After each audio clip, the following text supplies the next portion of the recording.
नमस्कार दोस्तों, जैसा कि आप स्क्रीन पर देख सकते हैं KGMU यानी कि किंग जॉर्ज मेडिकल यूनिवर्सिटी जो लखनऊ उत्तर प्रदेश में है, इसके अंदर नर्सिंग ऑफिसर के लिए वैकेंसी आई है। इसके एप्लीकेशन फॉर्म बहुत जल्दी शुरू हो जाएंगे और एप्लीकेशन की लास्ट डेट 7 मई 2025 है। टोटल वैकेंसी 733 हैं जो कई सारी कैटेगरीज में डिवाइड हैं, आप टेबल में देख सकते हैं। आइए दोस्तों आज डिटेल में जानते हैं कि इसके लिए क्वालिफिकेशन क्या मांगी गई है, आपकी एज क्या होनी चाहिए, एग्जाम पैटर्न कैसा होता है और इसका सिलेबस क्या है।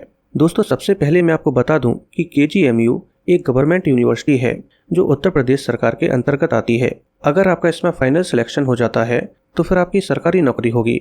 आइए दोस्तों सबसे पहले बात करते हैं कि इसमें आपकी एज क्या होनी चाहिए। दोस्तों इसमें आपकी एज 1 जनवरी 2025 को 18 से 40 साल के बीच होनी चाहिए। इसके अलावा आपको एज में रिलैक्सेशन भी दिया जाता है, जैसे कि अगर आप SC ST या OBC कैटेगरी से बिलोंग करने के साथ उत्तर प्रदेश के मूल निवासी हैं तो फिर आपको 5 साल एक्स्ट्रा दिए जाएंगे, यानी कि आप 45 साल की उम्र तक इसका एप्लीकेशन फॉर्म भर सकते हैं। इसी तरह से अगर आप PWD कैटेगरी से बिलोंग करते हैं तो फिर आपको एज में 15 साल एक्स्ट्रा दिए जाएंगे। इसी तरह से कुछ और भी कैटेगरीज हैं जिनमें एज में रिलैक्सेशन दिया जाता है, आप स्क्रीन पर देख सकते हैं। आइए दोस्तों आप जानते हैं कि इसमें आपकी क्वालिफिकेशन क्या मांगी गई है। दोस्तों यहाँ पर आपके पास 2 ऑप्शंस हैं और दोनों ही ऑप्शंस को डिटेल में जानते हैं। दोस्तों पहला ऑप्शन आपके पास है कि आपने नर्सिंग से BSc ऑनर्स कंप्लीट की हो या नर्सिंग से BSc कंप्लीट की हो या फिर नर्सिंग से BSc पोस्ट सर्टिफिकेट हासिल किया हो या फिर नर्सिंग से पोस्ट बेसिक BSc कंप्लीट की हो और इनमें से आपके पास कोई भी एक होना चाहिए। लेकिन चारों में से आपके पास जो भी है वो आपने किसी ऐसे इंस्टीट्यूट या फिर यूनिवर्सिटी से कंप्लीट किया होना चाहिए जिसे इंडियन नर्सिंग काउंसिल द्वारा मान्यता प्राप्त हो और साथ में आपका उत्तर प्रदेश में एज अ नर्स और मिडवाइफरी के तौर पर रजिस्ट्रेशन होना चाहिए। तो फिर आप नर्सिंग ऑफिसर के लिए अप्लाई कर सकते हैं।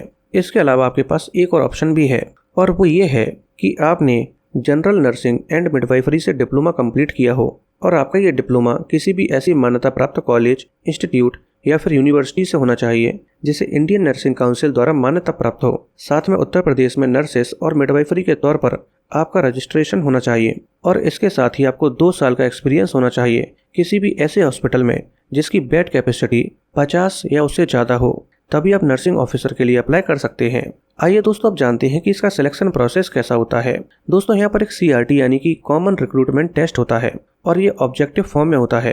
ये एग्जाम 2 घंटे का होता है जिसमें 100 क्वेश्चंस आते हैं और टोटल नंबर भी 100 ही होते हैं, यानी कि हर एक क्वेश्चन 1 नंबर का होता है।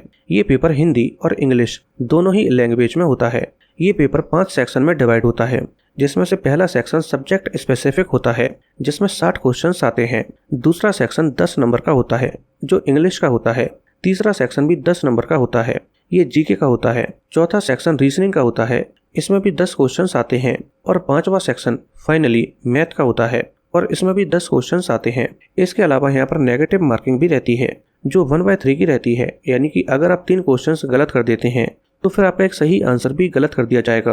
दोस्तों यहाँ पर कुछ क्वालिफाइंग मार्क्स भी होते हैं, जैसे कि अगर आप जनरल, EWS या फिर OBC कैटेगरी से बिलोंग करते हैं तो फिर आपको 100 में से 50 नंबर तो लाने होंगे, तभी आपको इस एग्जाम में क्वालिफाई माना जाएगा। लेकिन मेरिट में आने के लिए आपको ज़्यादा से ज़्यादा नंबर लाने होंगे। इसी तरह से अगर आप SC ST कैटेगरी से बिलोंग करते हैं तो फिर आपको 100 में से 45 नंबर लाने होंगे।